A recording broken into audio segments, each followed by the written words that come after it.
Hello ladies and gentleman, this is your king speaking. वक्त होता है 1945 का। हमें जापान का कोब शहर दिखाई देता है और इस वक्त तक वर्ल्ड वॉर सेकंड का अंतिम चरण होता है। ये कहानी जंग में फंसे उन परिवारों की है जो दो देशों की नफरत के बीच फंसते हैं और जहां हर दिन मरने का एहसास होता है। ऐसा ही एक लड़का जिसका नाम सेता जमीन के नीचे कुछ खाना दबा रहा होता है क्योंकि इसके पिताजी जंग पर गए हैं और ये अपनी माँ और बहन के साथ वही है। सेता घर का बड़ा बेटा होने के नाते वो बस अपनी जिम्मेदारियां निभा रहा है। उसकी मॉम उससे कहती है कि तुम दोनों शेल्टर में जाओ, लेकिन श्वेता जब अपनी बहन को लेकर शेल्टर की ओर जा रहा होता है, अमेरिकन फाइटर प्लेन वहाँ बॉम्ब गिराने लगते हैं और वो अपनी बहन को लेकर बीच की ओर भाग जाता है क्योंकि पूरे शहर में वही एक जगह सुरक्षित है। और देखते ही देखते कब वो शहर कबाड़ का ढेर बन जाता है पता ही नहीं लगता। फिर श्वेता की बहन उससे कहती है कि मॉम कहाँ है। तब उसका भाई उससे कहता है कि वो ज़रूर ऊपर शेल्टर के पास होंगी। उन्होंने कहा था जब बॉम्बिंग ख़त्म हो जाएगी तो ऊपर उन दो पेड़ों के पास मिलेंगी, तो हम वहीं जाएंगे। तब श्वेता की सिस्टर उससे कहती है कि उसकी एक चप्पल खो गई है, लेकिन श्वेता उसे बताता है तुम फिक्र मत करो, तुम्हें मैं इससे भी अच्छी चप्पल ला कर दूँगा। लेकिन जब वो ऊपर पहुँचते हैं फिर अचानक से काली बारिश शुरू हो जाती है क्योंकि पूरा शहर धुएं में डूबा है। फिर जैसे ही वो ऊपर पहुँचते हैं वो देखते हैं कि पूरे के पूरा शहर जहाँ पर वो कभी रहे हैं वो सिर्फ अब राख का ढेर है और कुछ नहीं। तब श्वेता की बहन उससे पूछती है कि हमारा घर भी जल गया। तब वो उससे कहता है तुम फिक्र मत करो, हमारे पिता इसका बदला ज़रूर लेंगे। वहाँ पर काफ़ी लोग दुखी होते हैं। तब एक आर्मी ऑफिसर वहाँ आता है और अनाउंसमेंट करता है कि जिनको भी चोट लगी है या घायल हैं वो जल्दी से जल्दी स्कूल में पहुँचें। श्वेता अपनी बहन से कहता है मॉम ज़रूर वहीं होंगी, लेकिन जब वो वहाँ पहुँचता है आधे से ज़्यादा शहर घायल होता है। तब वो वहाँ अपनी नेबर से मिलता है जो कि उसे बताती हैं कि तुम्हारी मॉम घायल हैं। तो श्वेता अपनी बहन को उनके पास छोड़कर अपनी मॉम से मिलने अंदर चला जाता है। जब श्वेता अंदर जाता है एक आर्मी ऑफिसर उसे पहचान लेता है और उसे उसकी मॉम की अंगूठी दिखाता है। तब वो उसे लेकर अंदर जाता है। तब वो देखता है कि उसकी मॉम की हालत वाकई काफ़ी ज़्यादा ख़राब है। पूरे शरीर में बस पट्टियाँ ही पट्टियाँ बंधी हैं और ये देखकर वो बस चुप हो जाता है। उसकी मॉम अभी कुछ बोलने की हालत में नहीं होती हैं। तब वो उसकी नेबर श्वेता को कुछ बिस्किट्स देती हैं जो कि श्वेता अपनी बहन को खिलाता है। श्वेता अपनी मॉम की रिंग उसकी बहन के बैग में रख देता है और उससे कहता है मॉम की तबीयत बहुत ख़राब है, हम कल अपनी आंट के घर पर चले जाएंगे, लेकिन हमें आज यहीं रुकना होगा। तो उसकी बहन रोने लगती है क्योंकि उसे अपनी मॉम से मिलना होता है, मगर श्वेता नहीं चाहता वो अपनी मॉम को ऐसी हालत में देखे। क्योंकि उसकी बहन बहुत दुखी हो जाती है, श्वेता उसे हंसाने के लिए अलग अलग करतब करने लगता है। मगर अगली सुबह उसकी मॉम की मृत्यु हो जाती है और उसका वहीं पर अंतिम संस्कार कर दिया जाता है। श्वेता काफ़ी दुखी होता है मगर वो अपनी बहन को नहीं बताता क्योंकि वो नहीं चाहता उसकी बहन को ये सब पता चले। वो अपनी बहन को लेकर अपने आंट के घर निशिनोमिया चला जाता है, जहाँ पर वो अपनी आंट को नहीं बताता कि उसकी मॉम की डेथ हो चुकी है क्योंकि उसकी बहन भी वहीं होती है। जब वो अपनी बहन के कमरे में जाता है वो देखता है कि उसकी बहन उसकी मॉम की रिंग को देख रही होती है क्योंकि उसे अपनी मॉम की काफ़ी याद आ रही होती है। फिर श्वेता उससे कहता है तुम फिक्र मत करो, मॉम जल्दी ठीक हो जाएंगी, मैं तुम्हें खुद लेकर जाऊँगा उनके पास। अगली सुबह वो अपने घर जाता है जहाँ पर सब कुछ तहस नहस होता है क्योंकि उसने वहाँ पर खाना दबाया था, उसे निकालने जाता है। उसमें एक डब्बा चॉकलेट का भी होता है जो उसकी बहन को बहुत पसंद होता है। वो सारा खाना लेकर अपनी आंट के घर वापस चला जाता है। तब उसकी आंट वो सारा खाना देखकर काफ़ी खुश हो जाती हैं और वो श्वेता से पूछती हैं क्या तुम अपनी माँ से मिलने गए थे। वहाँ पर श्वेता उन्हें सच बता देता है, माँ अब इस दुनिया में नहीं है, मगर प्लीज़ ये बात मेरी बहन को मत बताइएगा, वो काफ़ी दुखी हो जाएगी और मैं उसे दुखी नहीं देखना चाहता। और ये बात सुनकर उसकी आंट काफ़ी दुखी हो जाती हैं जब उन्हें पता लगता है कि उनकी मृत्यु 2 दिन पहले ही हो चुकी है। श्वेता अपनी बहन को लेकर रात को एक लेक के पास जाता है जहाँ पर काफ़ी सारे जुगनू होते हैं। वो उससे कहता है तुम अपनी आंखें बंद करो, और जब वो अपनी आंखें बंद करती है तो उसके मुंह में उसकी प्यारी सी चॉकलेट डाल देता है और ये खाकर उसकी बहन काफ़ी खुश हो जाती है और उसे खुश देखकर श्वेता भी खुश हो जाता है। फिर वो वापस आंट के घर पर जाते हैं जहाँ पर उसकी आंट उससे पूछती हैं कि तुम कब से स्कूल वापस जाना शुरू करोगी।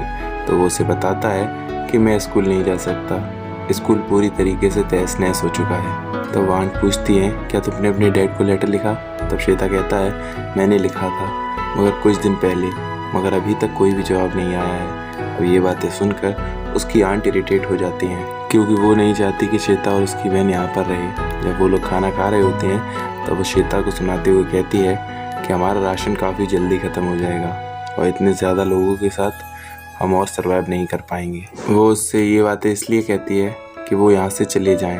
तभी सायरन बजना शुरू हो जाते हैं, और जिसका मतलब है कि अमेरिकन फाइटर प्लेन यहाँ भी आ चुके हैं और सभी को शेल्टर में जाना होगा, जो जगह श्वेता को बिल्कुल पसंद नहीं है, क्योंकि वहाँ काफ़ी गर्मी होती है, जिसकी वजह से उसकी बहन को काफ़ी तकलीफ़ होती है।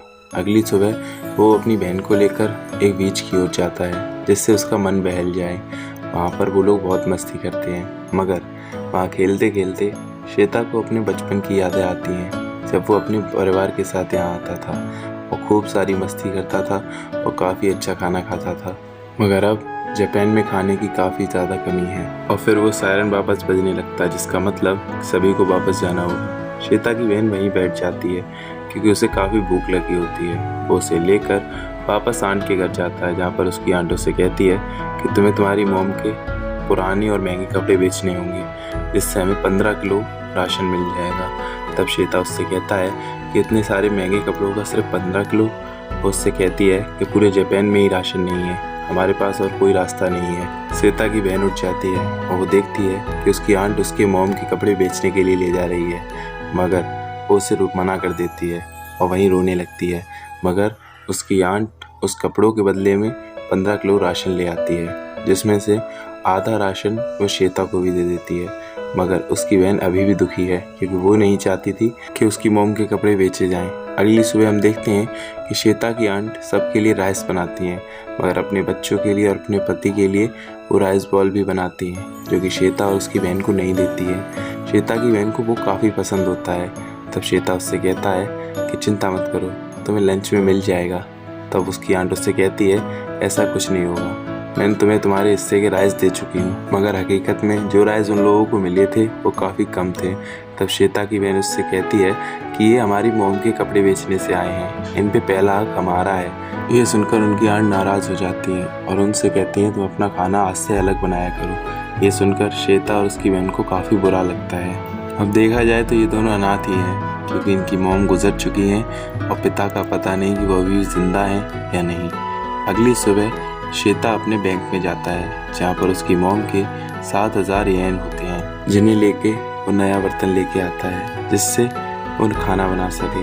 फिर अगली सुबह वो राइस लेने जाता है, क्योंकि उसके राइस ख़त्म हो चुके हैं। रास्ते में उसकी बहन रोने लगती है, तब वो वही चॉकलेट का डब्बा देता है जिसमें अब काफ़ी कम चॉकलेट बची हैं। और ये देखकर श्वेता उदास हो जाता है, क्योंकि वो अपनी बहन को उदास नहीं देख सकता और वो अपनी बहन को कुछ लाकर भी नहीं दे सकता, क्योंकि उसके पास अब इतने पैसे नहीं हैं।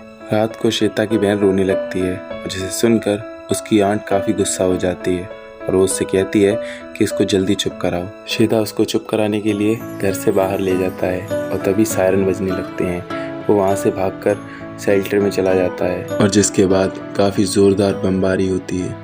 अगली सुबह श्वेता की बहन उससे कहती है उसे आंट के घर नहीं जाना, वो काफ़ी गंदी है, वो कभी भी हमसे अच्छे से बात नहीं करती, हमारी मॉम कब ठीक होगी। तब श्वेता उससे कहता है कि हमारे पास और कोई ऑप्शन नहीं है। लेकिन जब वो अपनी बहन को खुश करने के लिए कुछ बजा रहा होता है, तभी वहाँ पर उसकी आंट आ जाती हैं और उसे काफ़ी डांटती हैं, जिसके बाद वो ये फैसला कर लेता है कि अब कुछ भी हो जाए, मगर वो आंट के घर पर नहीं रह सकता। फिर वो अपनी बहन और सारा सामान लेकर वहाँ से चला जाता है और शेल्टर आ जाता है। यहाँ पर कोई भी नहीं रहता और सारी चीज़ें तहस नहस हैं। वो अपनी बहन से पूछता है कैसा लगा हमारा घर। तब हम देखते हैं कि वो रात को वहाँ खाना बनाता है। हालांकि इतनी सुख सुविधाएं नहीं होती हैं, मगर अब उनके मन में शांति होती है। वो लेक के पास बैठे होते हैं, वहाँ काफ़ी सारे जुगनू होते हैं। श्वेता की बहन को वो काफ़ी पसंद होते हैं। वो उन्हें पकड़कर अपने शेल्टर में ले आते हैं, और हम देखते हैं कि जब उसकी बहन सो जाती है तो वो सोचता है उस आतिशबाजी के बारे में जब उसने अपने पिता के साथ देखी थी उनके कैंप में। फिर वो ये भी सोचता है क्या वो अभी ज़िंदा भी हैं। उन्होंने मेरे किसी भी खत का कोई जवाब नहीं दिया है, क्योंकि अगर वो ज़िंदा होते तो एक बार तो कुछ जवाब देते।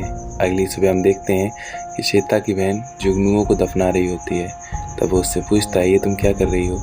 तब वो उसे बताती है कि अब हमारी मॉम जिंदा नहीं है, आंट ने मुझे सब कुछ बता दिया। और अब श्वेता काफ़ी तेज़ रोने लगता है क्योंकि वो अब तक बस इसलिए नहीं रोया था कहीं उसकी बहन उससे ना देख ले, मगर अब उसे सब कुछ पता है। अब धीरे धीरे उनका अनाज भी ख़त्म होने लगता है और वो उसे लेने के लिए उस किसान के पास जाते हैं, मगर वो किसान उसे मना कर देता है और कहता है कि मेरे पास अब इतना अनाज नहीं है कि मैं बेच सकूं। तब उनकी बहन और वो वहाँ से चला जाता है। रास्ते में एक टमाटर का बगीचा होता है जहाँ से वो कुछ टमाटर ले लेता है और वापस शेल्टर की ओर चला जाता है। तो हम देखते हैं कि श्वेता की बहन उसे बताती है कि वो काफ़ी वीक फील कर रही है और उसे बुखार भी होता है। तब हम जानते हैं कि उसकी बहन का शुगर लेवल काफ़ी लो है, इसलिए उसका भाई उसके लिए डिसाइड करता है कि वो एक शुगर केन ज़रूर लेकर आएगा। लेकिन जब वो उसे लेने जाता है वो फार्मर उसे देख लेता है और वो उसे काफ़ी मारता है और उसकी बहन भी ये सब देख लेती है। वो रोने लगती है, वो चाहती है अपने भाई की मदद करना मगर वो असमर्थ है। वो फार्मर उसे पुलिस स्टेशन में छोड़ के आ जाता है, मगर जब वो वहाँ से चला जाता है वो ऑफिसर उसे छोड़ देता है। और जब वो घर पे पहुँचता है उसकी बहन काफ़ी तेज़ रोने लगती है और अब श्वेता भी उसे देखकर काफ़ी रोने लगता है। वो असमर्थ हैं, वो चाहते हैं कुछ करना मगर उनका कोई भी सहारा नहीं है इस दुनिया में, वो मजबूर हैं। अब हम देखते हैं कि श्वेता की बहन की तबीयत अब धीरे धीरे काफ़ी ख़राब होने लगती है। अगली सुबह वो अपनी बहन के लिए खाना लेने जाता है और हम देखते हैं कि वो सायरन बजने लगता है और सभी लोग अपने घर छोड़कर शेल्टर की ओर भागते हैं। तो इस मौके का फ़ायदा उठाकर अपनी जान को खतरे में रखकर वो सभी के घरों में से खाना लेने लगता है। वो अपनी आंट के घर भी जाता है जहाँ से बच्चा कुच्चा खाना लेकर आता है। हम देखते हैं कि वापस वो अपने शेल्टर जाता है क्योंकि ये शेल्टर गांव से बाहर होता है, यहाँ कोई नहीं आता। अब उसकी बहन की तबीयत काफ़ी ख़राब होती है। फिर हम देखते हैं कि शाम को वापस से सायरन बजता है और फिर से वो वही करता है। वो अपनी आंट के घर जाकर महंगे महंगे कपड़े उठा लाता है और उन्हें बेचने के लिए एक लेडी के पास जाता है, मगर वो लेडी उन कपड़ों को ख़रीदने से मना कर देती है। और जब वो वापस आता है वो अपनी बहन को बेहोश पाता है। फिर वो उसे लेकर वापस डॉक्टर के पास जाता है और डॉक्टर उसे बताता है कि इसमें न्यूट्रिशन की कमी है, इसे अच्छे खाने की ज़रूरत है। तब श्वेता डिसाइड करता है कि उसके पास अब जितने भी पैसे हैं वो सारे पैसे लेकर अपनी बहन को ठीक करेगा। फिर वो शहर जाने को तय करता है क्योंकि उसके बैंक में उसकी मॉम के कुछ पैसे बचे होते हैं। वो वहाँ जाता है और दो आदमी आपस में बात कर रहे होते हैं कि अब जापान ने सरेंडर कर दिया।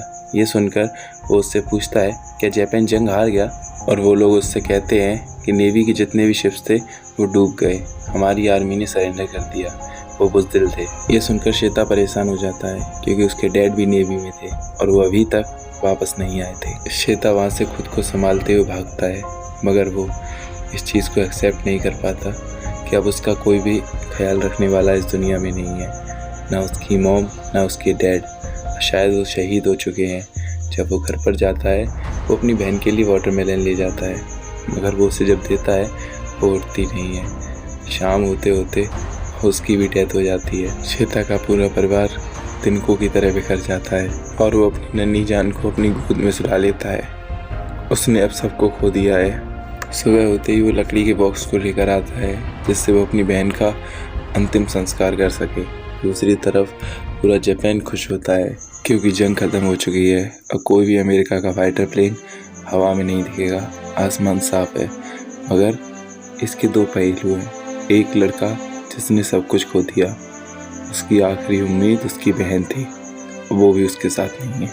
वो अपनी बहन को एक लकड़ी के बॉक्स में लेटा देता है और उसके साथ उसकी डॉल रख देता है, मगर वो चॉकलेट का बॉक्स अपने पास रख लेता है और उसका अंतिम संस्कार कर देता है, मगर उसकी राख को उसी चॉकलेट के बॉक्स में स्टोर कर लेता है उसकी याद के तौर पर। फिर हम देखते हैं श्वेता रेलवे स्टेशन पर फटे हाल बैठा है और बस धीरे धीरे अपनी आखिरी सांसें गिन रहा है और बस कुछ ही पलों में उसकी मृत्यु हो जाती है। कुछ कर्मचारी वहाँ आते हैं और उसके पास एक डब्बा पड़ा होता है जिसमें उसकी बहन की राख होती है।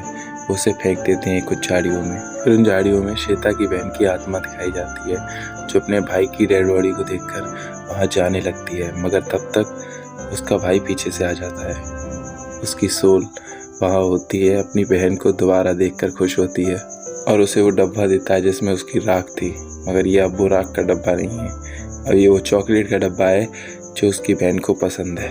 फिर वो एक जगह जाकर बैठ जाते हैं जहाँ से बस पूरे शहर को देखते हैं। इसी के साथ ये कहानी ख़त्म होती है और ये कहानी कोई काल्पनिक नहीं है, ये उस समय की सच्ची कहानी है जो कि वर्ल्ड वॉर 2 में उनके साथ घटी थी, जिस पर ये मूवी आधारित है। हमें हमेशा बताया गया कि जंग में कौन सा देश जीता, कौन सा देश हारा, मगर उन दोनों देश ने क्या खोया वो कभी नहीं बताया। और अगर जंग लड़ने की कीमत ऐसे परिवारों की कहानी है तो जंग ना हो वो बेहतर है।